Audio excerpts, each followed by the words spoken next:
واہ یار گفتگو کوئی نہیں کرنی نہ سننی ہے، سوری بات سن لے. اور آج ہی اگر تو فیصلہ کرنا ہے پاکستان کے ووٹروں نے صحیح اور انہیں کرنا چاہیے، تو یہ جو فضول ایسے دعوے اور وعدے انہوں نے یہ شروع ہوئے تھے، ہم تو 3/4 لے رہے ہیں، پھر یہ 2/3 پر آئے، پھر وہ ہم ایک سمپل پارٹی بنے گی. ہوں سارے جا کے تخیر آ گئے کہ نہیں وہ زرداری صاحب ہمارے ساتھ چل پڑیں گے، یعنی وہ بلاول صاحب نہیں چلیں گے. یار چھوڑو، اس وقت پاکستان کی صورتحال یہ ہے، وہ موسٹ انفارچونیٹ ہے. نہ پی ٹی آئی کے بغیر کوئی گورنمنٹ بن سکتی ہے اور نہ چلے گی، جو بھی بنے گی یاد رکھنا. تو پھر 8 فروری کے بعد کا کیا منظرنامہ؟ یہی جو میں نے کہا، کچے گڑھیب کے اوپر ہیر جو ہے رانجھے سے ملنے کے لیے دریا کے وہ سونی یار نہیں معلوم. اچھا سونی میں پھر محبت کی وادیوں میں چلے گئے اور اس کی ڈیٹیل میں جا رہے ہیں باقاعدہ. ڈاکٹر صاحب سے بات کریں گے، محبت کا بھی علاج کریں گے. چودھری صاحب کا ایک بہت بڑی بات کہہ دی ہے ڈاکٹر طارق فضل چودھری صاحب. وہ کہتے ہیں کہ جی کوئی حکومت پی ٹی آئی کے بغیر نہیں چل سکتی ہے.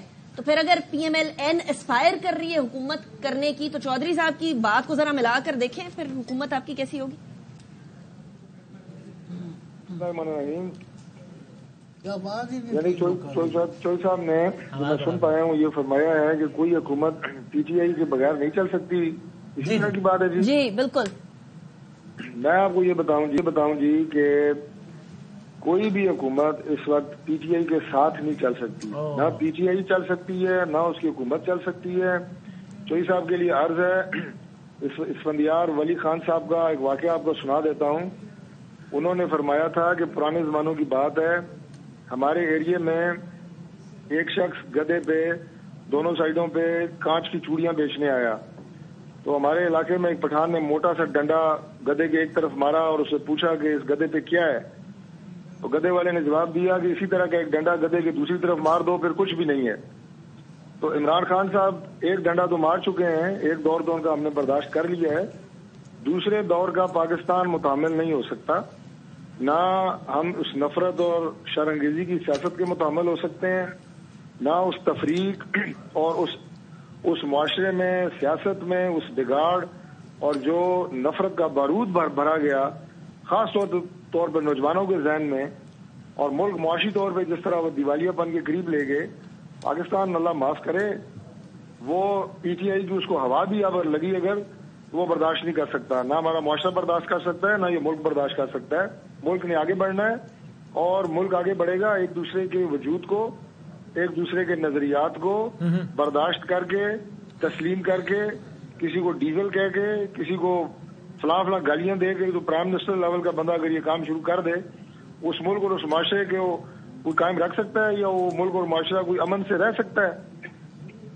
تو ابھی چودھری صاحب یہ الیکشن کا ماحول ہے، انتخابی مہم بس آخری مرحلے میں بالکل داخل ہو گئی ہے، تو آپ کے ہر سیاسی مخالف کو بھی ویسا ہی کھیلنے کا موقع ہے جیسا کہ آپ کو ہے؟ آپ کہتے ہیں نا ایک دوسرے کے وجود کو برداشت کرنا چاہیے. بالکل کرنا چاہیے جی. مجھ سے پاکستان تحریک انصاف کے ایک آنریبل ممبر میرے ساتھ ایک ٹی وی پروگرام میں تھے، انہوں نے کہا لیول پلینگ فیلڈ نہیں ہے. میں نے کہا جتنی 2018 میں آپ نے باقی لوگوں کو دی تھی اتنی آپ کو مل جائے تو آپ راضی ہو جائیں گے. سر ویسے یہ سارے ڈرامے ہیں، بہانے ہیں. چودھری صاحب بات میں مکمل کر لوں. میاں صاحب اور مریم بی بی سلاخوں کے پیچھے تھے، مگر آپ سب تو کھلی کیمپیننگ کر رہے تھے، آپ سب تو آزاد تھے. سر آج ادھر کارنر میٹنگ ہو، کیمپس ہوں، ریلی نہیں نکالنے دی جا رہی. میں آج دیکھ رہی تھی وہ آپ کا شریار ریاض ہیں، وہ پنڈی میں وہ نہیں نکال سک رہے، دو نے نکالنے کی کوشش کی، ان پہ دھاوا بول دیا گیا. یہ حالات تو نہیں تھے آپ کے 2018 میں. گزارش یہ ہے کہ کچھ ایسی شکایات جو اگر آپ مخصوص ایک مطلب کینڈیڈیٹ کا نام لے کے بات کر رہے ہیں تو میں شاید اس مخصوص کسی واقعے کا تو آپ کو جواب نہیں دے پاؤں گا، لیکن اوور آل میں آپ کو یہ بات بتا سکتا ہوں کہ اگر میں اسلام آباد کی بات کروں جو پاکستان کا دارالخلافہ ہے، یہاں 3 ہماری قومی اسمبلی کی سیٹیں ہیں اور NA47 سے میں خود کنٹیسٹ کر رہا ہوں. میرے مد مقابل شعیب شاہین صاحب ہیں جو پی ٹی آئی کے کینڈیڈیٹ ہیں، وہ یہاں پہ کمپین بھی کر رہے ہیں. اگر آپ کہیں تو میں فوٹیجز ابھی آپ کو بھیجتا ہوں، آپ چلائیں اپنے ARY پہ، لوگوں کو دکھائیں، ان کی تقریریں سنائیں، اور حامد میر صاحب کا وہ کلپ بھی ضرور لوگوں کو سنائیں جس میں وہ میرے ساتھ پروگرام میں بیٹھ کے حامد میر صاحب کو یہ کہہ رہے تھے کہ میں نے ایک SHO کی شکایت آئی جی اسلام آباد کو کی اور آئی جی اسلام آباد نے